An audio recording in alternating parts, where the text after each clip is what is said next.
गणतंत्र दिवस के दिन अनुसूचित जाति वर्ग के रिक्शा चालक लोकेश सांवले की गोली मारकर राजेश शुक्ला और उनके पुत्र द्वारा हत्या कर दी गई।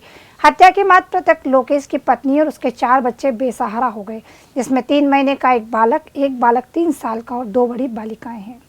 उनके जीवन यापन में सहायता मिल सके, अखिल भारतीय बलाई महासंघ जिला इंदौर द्वारा माननीय इंदौर कलेक्टर को ज्ञापन दिया गया।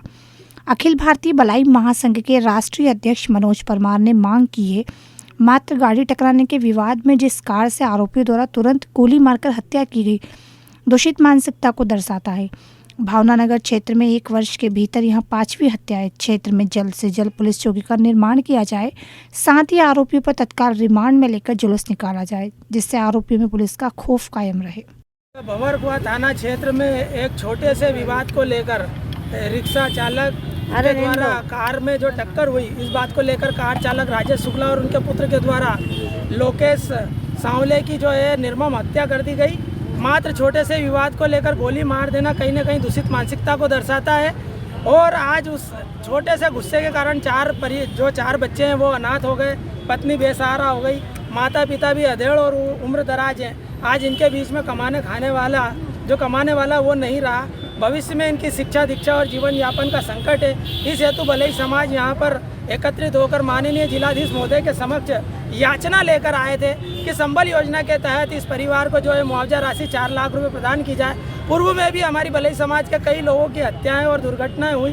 हम जब आते हैं हमको केवल आश्वासन दिया जाता है, पत्र व्यवहार किया जाता है, किंतु जो सरकार की योजना है उनका लाभ नहीं दिया जाता। तो कहीं ना कहीं हमको ऐसा महसूस होता है कि शासन प्रशासन भी हमसे भेदभाव करता है, क्योंकि योजनाएं तो नाम से अनुसूचित जाति की है किंतु हमारे को उसका लाभ नहीं मिलता।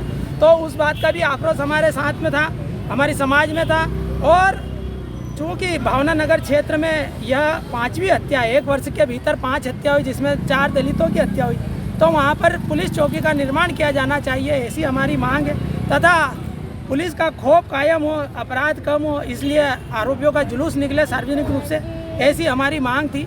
और इस बात को लेकर हमने माननीय डीएम साहब से मिलने का प्रयास करा, किंतु उनके प्रतिनिधि के रूप में एसडीएम साहब आए थे। उन्होंने हमारा ज्ञापन लिया और आश्वस्त किया हर बार की तरह कि हमारी सुनवाई करेंगे। बाकी हम हर बार निराश होकर लौटते हैं और आज अपेक्षा रख रहे हैं कि कभी सफल हो जाए तो ये बच्चों का भविष्य बन जाएगा, क्योंकि इन बच्चों की शिक्षा दीक्षा नहीं हुई, ये बेरोजगार रहे तो जीवन में भीख मांगेंगे, अन्यथा अपराध करेंगे और बाद में सरकार हमें दोषी देगी, हमारे समाज को दोषी देगी। तो मेरा आप मीडिया कर्मियों से भी निवेदन है कि हमारी समाज को, पिछड़े वर्ग को न्याय मिले, दलित समाज का शोषण नहीं हो, इनका दोहन नहीं हो, इनको कम से कम शिक्षा दीक्षा जीवन यापन हेतु राशि, मुआवजा राशि उपलब्ध कराई जाए, ऐसा आपका भी प्रयास होना चाहिए। बहुत बहुत धन्यवाद।